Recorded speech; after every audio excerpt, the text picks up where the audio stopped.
Hello children, good morning to all. So we have started our first chapter. Okay. So today we are discuss about nerve systems. The nerve system controls the nerves and provides body's response to different kinds of stimuli.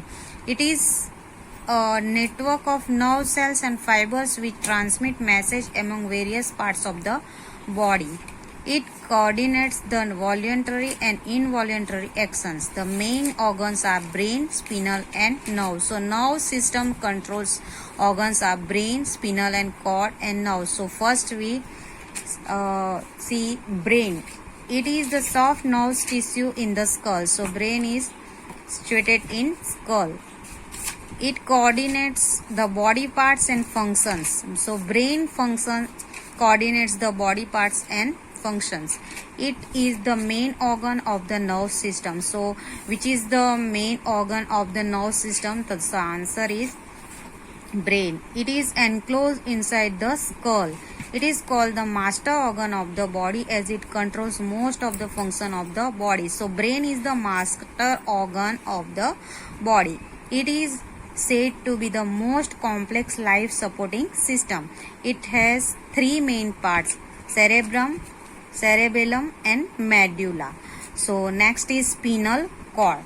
It is a cylindrical bundle of nerve fiber and tissues. It connects almost all the parts of the body to the brain. See, spinal cord is connects almost all the parts of the body to the brain.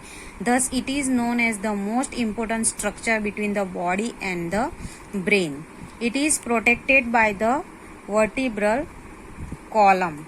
So next is nerves. They are bundle of fibers that transmit sensation to the brain or spinal cord and from the brain or spinal cord to the muscles and organs.